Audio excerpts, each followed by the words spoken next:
JW merit Chandigarh में आज important day है हमारे लिए, क्योंकि ब्लेंडर्स प्राइड रिजर्व एक्सपीरियंसेस जो हैं, जहाँ पर हम लोग इंग्रेडिएंट्स को, फ्लेवर्स को सेलिब्रेट कर रहे हैं आज रात को, वहाँ पर हमने जितने भी प्रोमिनेंट लोग हैं चंडीगढ़ के, ट्राई सिटी के इनफैक्ट, जो फूडीज़ हैं या इन्फ्लुएंसर्स हैं या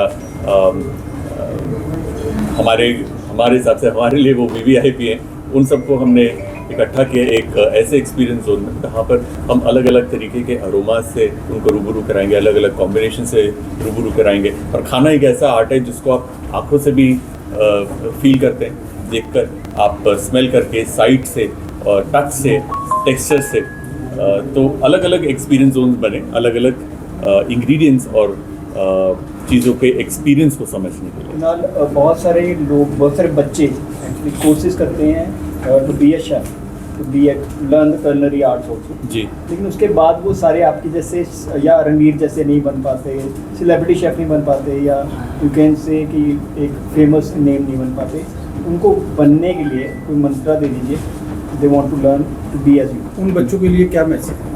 नहीं, आई थिंक ये क्वेश्चन का डायरेक्शन गलत है कि मेरे जैसे, रणवीर जैसे, विकास जैसे अच्छे हैं। देखिए, होता क्या है, टेलीविजन पर आना और अपनी आर्ट को सेलिब्रेट करना एक बहुत बड़ा ऑनर है। इसका मतलब ये नहीं है कि जो अगर टेलीविजन पे नहीं आ रहा तो वो सक्सेसफुल नहीं है या इतना माना हुआ नहीं है। अगर आपका रेस्टोरेंट अच्छा चल रहा है, आपके कस्टमर्स आपसे खुश हैं, तो आप सक्सेसफुल हैं। तो उसकी तो कोई मैं नहीं मानता कि टेलीविजन पे आना एक परिभाषा है कि आपके सक्सेस। क्वेश्चन मेरा टिप्स का था सर, बच्चों के लिए टिप्स। बच्चों के लिए टिप्स, देखिए, बडिंग शेफ्स के लिए मेरे पास हमेशा एक टिप रहती है कि एक सिंपल सी चीज़ है, एक गुड ओल्ड चीज़ है, मेहनत। हार्डवर्क कभी खराब नहीं जाता। समय सबका बदलता है, वो किसी का पहले, किसी का बाद में, किसी का बहुत बाद में, लेकिन अगर आप आप अपने ट्रेड को समय देंगे, क्योंकि एक कला है, कला एकदम से नहीं आती, धीरे धीरे रियाज करना पड़ता है। जैसे आपको इंस्ट्रूमेंट भी उठाते हैं, उसको सालों साल लग जाते हैं before you can perform like a pro. खाना भी वैसा है, आप बना लेंगे, लेकिन अगर आपको एक अच्छे लेवल का, इंटरनेशनल लेवल का बनाना है, तो आपको प्रैक्टिस करनी पड़ती है, which requires time. So time and patience is the recipe for success. So could you also speak on the association with Blenders like these?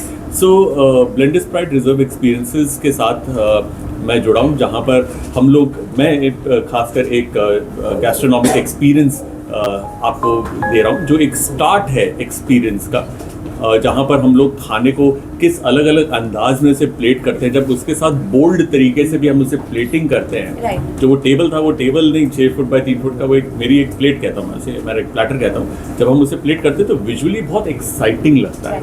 और उसके अंदर जब आप अलग अलग एलिमेंट्स डालते हैं, जैसे fruity and floral, nutty and spicy, उनको मिक्स करते हैं, तो एक अपना एक अलग सा एक्सपीरियंस निकल कर आता है। Also, have you used Blenders Pride in the art you have performed? No. Okay. आज आप एक ना कहावत है पंजाबी च, कहते भी जे अखा ने ना खादा तो मुंह ने की खाना है। बिल्कुल जी। इससे की कहते सर, वो कहते हैं ना, अच्छा खाना is like a beautiful girl और अ हैंडसम बॉय। ठीक है, आप पहले नजर से देखते हो, अरे यार कितना सुंदर है, आपके मतलब आप हैंडसम हो बड़े, मेरे हिसाब से तो कोई किसी को लड़की को आप हैंडसम लगोगे, किसी लड़के को कोई लड़की बड़ी सुंदर लगेगी। तो वो एक पहला है, प्यार होता है खाने के साथ के, सुंदर दिखता है तो आप आकर्षित होते हो, अट्रैक्ट होते हो। देन फिर सर ब्लेंडर प्राइड का जो रिजर्व एक्सपीरियंस में, उसमें फ्लेवर्स को एक्सपीरियंस में कैसे डाला? सॉरी, फिर बताइए।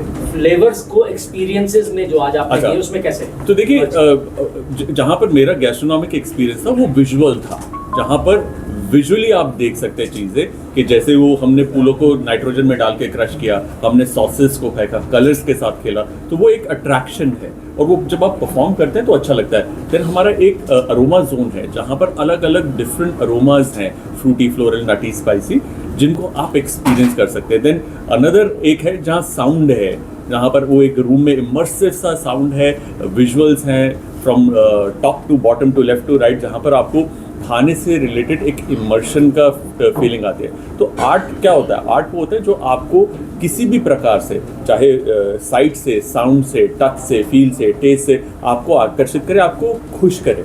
तो वही हमने एक्सपीरियंस जोन यहाँ पर इकट्ठा किया है। अभी आपने लाइव एक किचन का डेमोन्स्ट्रेशन दिया था, भीड़ में पीछे खड़े होकर मैं कुछ तो रिकॉर्ड कर पाए, कुछ नहीं देख पाए, बनाया गया था। तो बेसिकली वो ना एक प्लेट थी मेरी, 6 फुट बाय 3 फुट की, जहाँ पर हम लोगों ने आर्टिस्टिकली सॉसेस को, अलग अलग इंग्रेडिएंट्स को हमने प्लेट किया।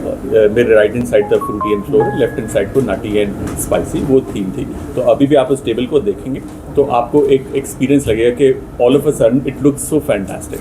So basically, it's majorly using all your five senses, which is exactly in the food and also the sound and the taste, everything, right? Absolutely, and Perfect. all of my movements were paired with the music. Right, that I noticed. So you know, it's immersive, it's experiential, it's something which is different from your usual.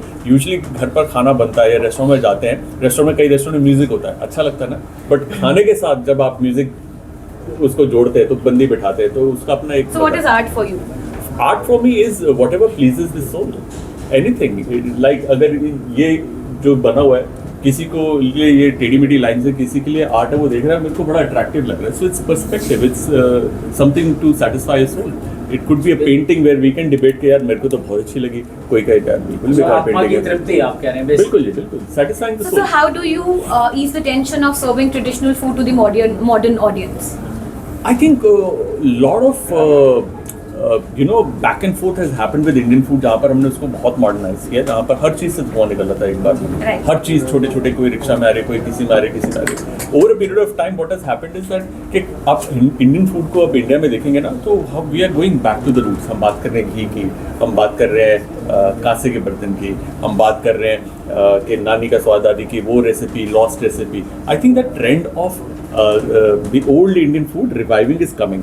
वो अब सब आजकल के modern chefs जो best चीज़ कर रहे हैं कि उसी ट्रेडिशनल खाने को वो स्प्रिंकल कर रहे हैं थोड़ा सा मॉडर्निटी, जहाँ पर उसे हल्का सा ट्वीक है, उसका सोल इंटैक्ट है बट उसका एक्सपीरियंस बदल But है। like you just said that there's a lot of influencers invited here.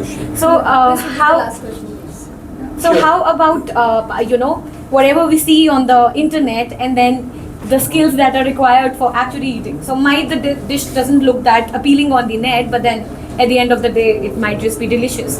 So how about that? Absolutely, that's the biggest challenge I think with a lot of Indian food, that आपको खाना बहुत tasty होता है but how do you plate it. Like कढ़ी है, Right.